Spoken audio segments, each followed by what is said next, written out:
नमस्कार मित्रांनो, मी जानकी पाटील आणि तुम्ही पाहताय महाराष्ट्र फोकस न्यूज. महाराष्ट्राच्या राजकारणात सध्या एकच नाव सतत चर्चेत आहे. सत्तेच्या केंद्रस्थानी नसतानाही प्रत्येक निर्णायक घडीला दिसणारं नाव. भावनिक क्षणांपासून ते बंद दाराआडच्या बैठकांपर्यंत सतत उपस्थित असलेलं नाव धनंजय मुंडे. ते मंत्रिमंडळात परतणार का, की ही चर्चा फक्त राजकीय दबावाचं शस्त्र आहे? मुंडेंचा कमबॅक म्हणजे पक्षातील समतोल की नव्या वादाची नांदी? या सगळ्या प्रश्नांची उत्तरं शोधण्याचा प्रयत्न आपण आज या व्हिडिओमधून करणार आहोत. धनंजय मुंडे हे नाव सध्या महाराष्ट्राच्या राजकारणात पुन्हा एकदा केंद्रस्थानी आले आहे. अजित पवार यांच्या निधनानंतर भावनिकदृष्ट्या कोलमडलेले, अंतिम संस्कारावेळी पार्थ आणि जय पवार यांच्यासोबत सावलीसारखे उभे राहिलेले धनंजय मुंडे त्यानंतर मात्र राजकीयदृष्ट्या अधिक सक्रिय होताना दिसले. वर्षा निवासस्थानी देवेंद्र फडणवीस यांच्यासोबतच्या भेटीत त्यांची उपस्थिती असो किंवा सुनेत्रा पवार यांना विधान भवनात पक्ष कार्यालयात घेऊन जाणे असो, प्रत्येक निर्णायक क्षणी मुंडे दिसले. सुनेत्रा पवार यांची विधिमंडळ गटनेते म्हणून निवड झाल्यानंतर मुख्यमंत्र्यांना पत्र देण्यासाठी गेलेल्या शिष्टमंडळातही त्यांचा समावेश होता. या सततच्या उपस्थितीमुळे धनंजय मुंडे मंत्रिमंडळात परतणार का, हा प्रश्न जोर धरू लागला आहे. यामागे काही ठोस राजकीय कारणं दिसतात. एक म्हणजे भाजप राष्ट्रवादीतील संवादाचा दुवा म्हणून मुंडे यांची भूमिका. राष्ट्रवादीच्या कोर ग्रुपमध्ये प्रफुल्ल पटेल, सुनील तटकरे, छगन भुजबळ आदींसह त्यांचे स्थान महत्त्वाचे असून सध्या त्या गटात असूनही मंत्री नसलेले ते एकमेव नेते आहेत. दुसरे म्हणजे ओबीसी राजकारण. मराठा ओबीसी समतोल राखताना राष्ट्रवादीला पुन्हा ओबीसी नेतृत्वाची गरज भासू शकते आणि त्या समीकरणात मुंडे उपयुक्त ठरतात. तिसरे कारण म्हणजे दोन्ही राष्ट्रवादींच्या संभाव्य विलिनीकरणाच्या चर्चा थंडावल्या आहेत. त्यामुळे शरद पवार आणि सुप्रिया सुळे यांचा थेट विरोध हा अडथळा काहीसा कमी झाल्याचे मानले जाते. मात्र वाल्मिक करार प्रकरणाशी जोडलेला वाद, पूर्वीचा राजीनामा आणि महायुतीतील अंतर्गत विरोध हे घटक अजूनही त्यांच्या कमबॅकसमोर प्रश्नचिन्ह उभे करतात. त्यामुळे राजकीय गणिते अनुकूल असली तरी प्रत्यक्षात मंत्रिमंडळात पुनरागमन होईल का, हे येणाऱ्या निर्णयांवर आणि सत्ता समीकरणांवरच ठरणार आहे. या पार्श्वभूमीवर पाहिलं तर धनंजय मुंडे यांचा संभाव्य कमबॅक हा केवळ व्यक्तिगत राजकीय पुनरागमन नसून तो महायुती आणि राष्ट्रवादीच्या अंतर्गत सत्ता संतुलनाशी थेट जोडलेला मुद्दा आहे. अजित पवारांच्या जाण्यानंतर निर्माण झालेली नेतृत्वाची पोकळी, सुनेत्रा पवार यांच्याकडे गेलेली सूत्र आणि कोर ग्रुपची वाढलेली ताकद या सगळ्यांचा एकत्रित परिणाम म्हणून मुंडे यांचे महत्त्व वाढले आहे. प्रशासनाचा अनुभव, भाजप नेतृत्वाशी असलेले संवादाचे चॅनल आणि बीडसह मराठवाड्यातील संघटनात्मक पकड हे त्यांचे प्लस पॉइंट्स आहेत. मात्र याच वेळी त्यांच्या नावाभोवती असलेले वाद, विरोधकांकडून होणारी टीका आणि महायुतीतील काही घटकांचा संभाव्य विरोध हे अडथळे दुर्लक्ष करता येत नाहीत. त्यामुळे पुढील काही दिवसात जर मंत्रिमंडळ विस्तार किंवा खातेबदल झाले तर त्यात मुंडे यांना संधी मिळते का, हे पाहणे महत्त्वाचे ठरेल.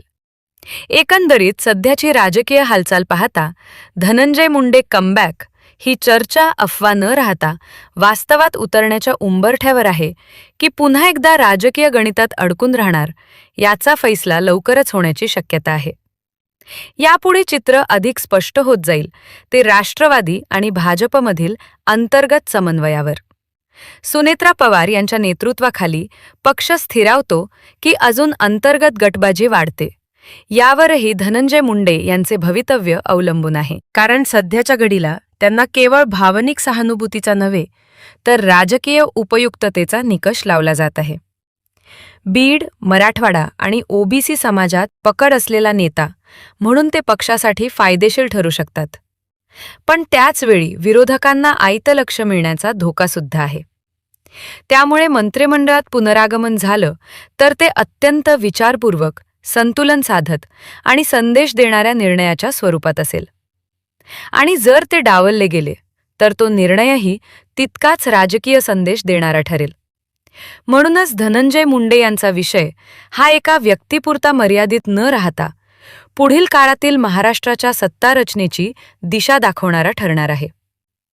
या सगळ्या घडामोडींचा आणखी एक महत्त्वाचा पैलू म्हणजे कार्यकर्त्यांची आणि मतदारांची मानसिकता. गेल्या काही वर्षात सातत्याने सत्तेत असतानाही राष्ट्रवादीच्या कार्यकर्त्यांमध्ये अस्वस्थता वाढलेली दिसते.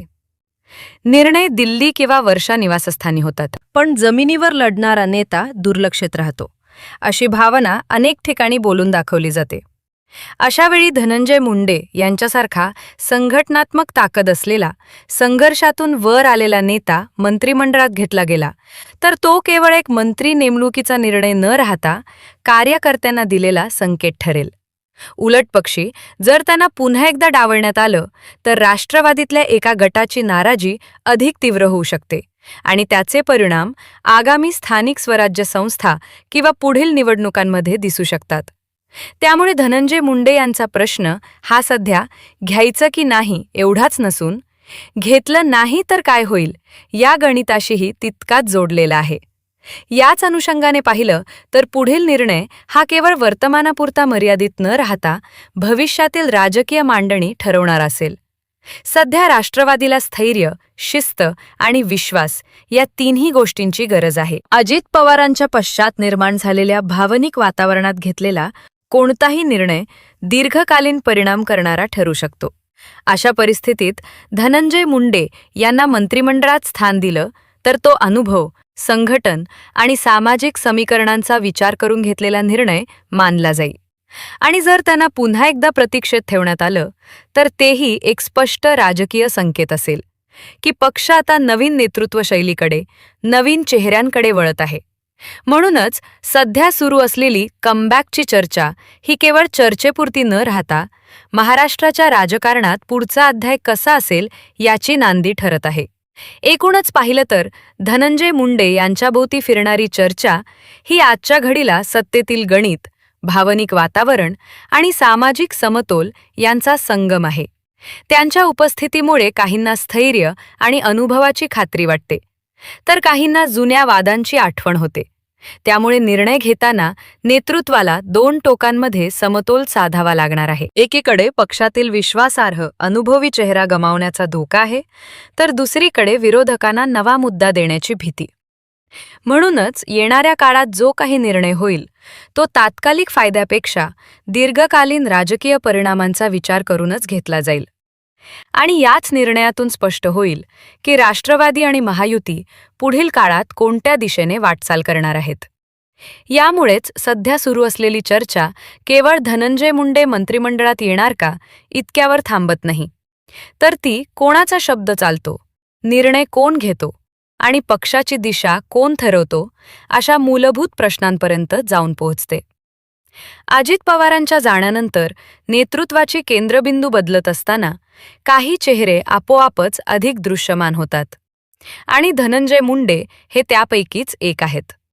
त्यांची वाढती उपस्थिती, बंद दरवाजामागच्या बैठकांमधील सहभाग आणि प्रत्येक निर्णायक क्षणी दिसणं हे योगायोग मानणं अवघड आहे. त्यामुळे येत्या काळात जर मंत्रिमंडळ विस्तार झाला तर त्या यादीत मुंडे यांचं नाव असो वा नसो, त्यांच्या संदर्भात घेतलेला निर्णय हा राष्ट्रवादीच्या नव्या राजकीय पर्वाचा दिशा दर्शवणारा ठरेल. अशावेळी सर्वसामान्य मतदारांसाठीही हा विषय केवळ नेत्यांच्या खुर्चीपुरता उरत नाही, तर तो विश्वास आणि अपेक्षांचा प्रश्न बनतो. कारण ज्या नेत्याला वारंवार बाजूला केलं जातं पण तरीही तो प्रत्येक संकटाच्या वेळी पुढे येतो, त्याच्याकडे सहानुभूतीने पाहिलं जातं. धनंजय मुंडे यांच्या बाबतीतही हेच चित्र दिसत आहे. सत्तेपासून दूर असतानाही ते पक्षाच्या प्रत्येक महत्त्वाच्या घडामोडीत सहभागी आहेत. यामुळे ते पुन्हा जबाबदारी घेणारच अशी भावना तयार होत आहे. त्यामुळे अंतिम निर्णय काहीही असो, पण या दीर्घ प्रतीक्षेने मुंडे यांची राजकीय ओळख अधिक ठळक झाली आहे आणि कदाचित याच ठळकतेतून पुढच्या टप्प्यातील त्यांची भूमिका मंत्री म्हणून किंवा पक्षातील प्रभावी रणनीतिकार म्हणून स्पष्ट होत जाणार आहे. म्हणूनच आता प्रश्न एवढाच उरतो की नेतृत्व या संधीचा कसा वापर करून घेतं. धनंजय मुंडे यांना मंत्रिमंडळात स्थान दिलं तर ते केवळ एका व्यक्तीचं पुनरागमन नसेल, तर पक्षातील नाराजी सांभाळण्याचा, सामाजिक समतोल राखण्याचा आणि अनुभवी नेतृत्व पुढे आणण्याचा प्रयत्न असेल. पण जर त्यांना पुन्हा डावलण्यात आलं तर ती नाराजी केवळ वैयक्तिक न राहता संघटनात्मक पातळीवर पसरू शकते. त्यामुळे पुढील निर्णय हा एका नावापुरता मर्यादित न राहता राष्ट्रवादीच्या पुढील वाटचालीची चाचणी ठरेल. आणि याच निर्णयातून स्पष्ट होईल की सध्याचं नेतृत्व भावना आणि समीकरणांच्या पलीकडे जाऊन किती दूरदृष्टीनं विचार करतं. तर मित्रांनो, धनंजय मुंडे यांचा विषय हा आता एका व्यक्तीपुरता मर्यादित राहिलेला नाही. तो राष्ट्रवादीची दिशा, महायुतीचं सत्ता समीकरण आणि महाराष्ट्राच्या राजकारणात पुढे कोण ठरणार निर्णायक शक्ती याचा आरसा बनला आहे. कमबॅक होवो वा न होवो, पण एक गोष्ट मात्र नक्की आहे, धनंजय मुंडे यांच्याशिवाय सध्या महाराष्ट्राचं राजकारण पूर्ण होत नाही.